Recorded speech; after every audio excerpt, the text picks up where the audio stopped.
In this video, I'd like to continue talking about roots of complex numbers by looking at another example problem where we have some complex number z raised to the fourth power, and this is equal to 81. And when taking roots of complex numbers, the general strategy is to rewrite both sides in either polar or exponential form and then compare the two sides of the equation.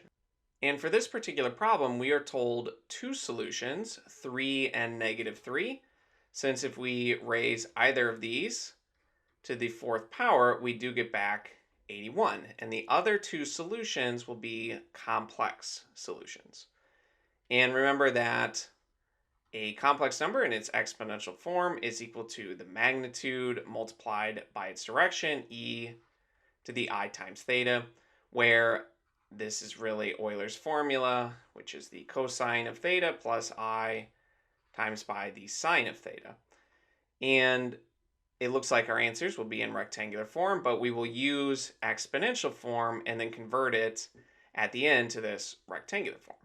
So let's start by rewriting each side of this equation in its exponential form. We have this complex number z, which is written as its magnitude multiplied by its direction raised to the fourth power.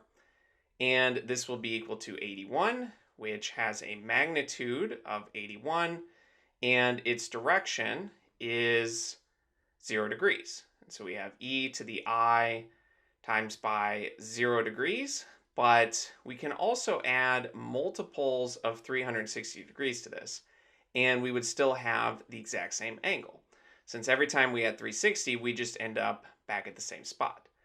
And we can add this as many times as we want, but we really only need 4 solutions here. So we can just look at k values of 0, 1, 2, 3.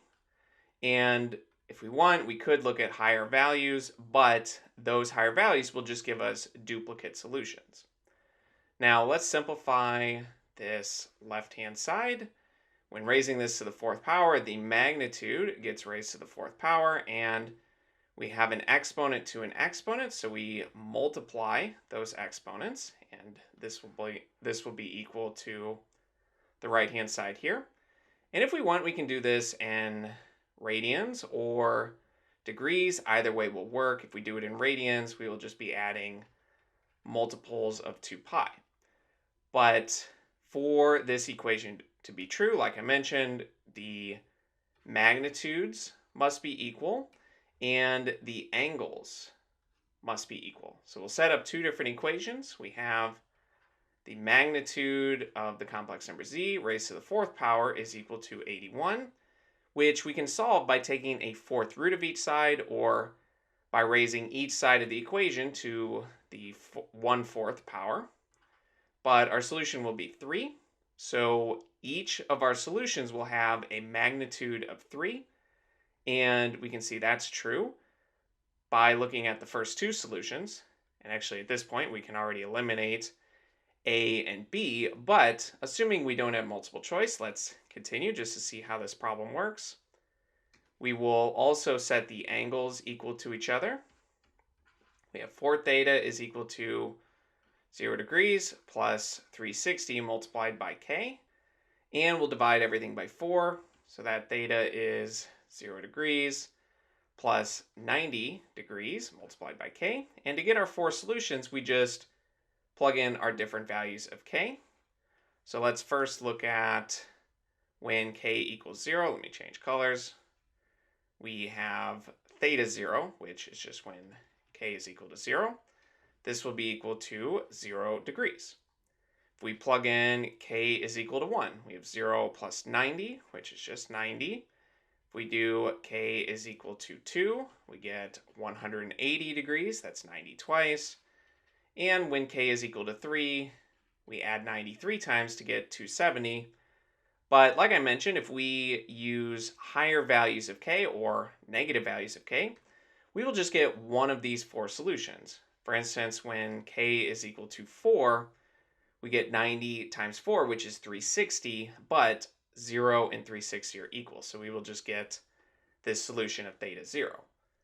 And at this point, since we know the magnitude and direction of each of our numbers, we can look at them on the complex plane. If we draw a quick sketch of this, where this is our real axes and this is our imaginary axes.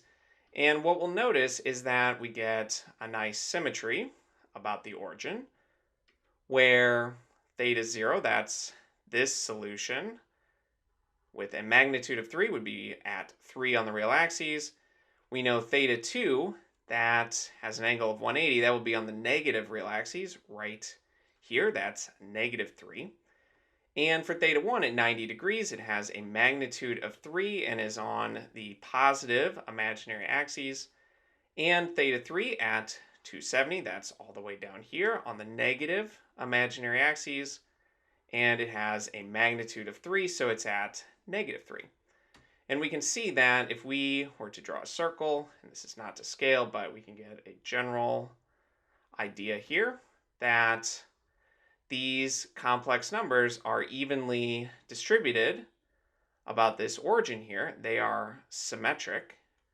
And the radius of this circle is just the magnitude of each of these numbers. It is 3 in this case.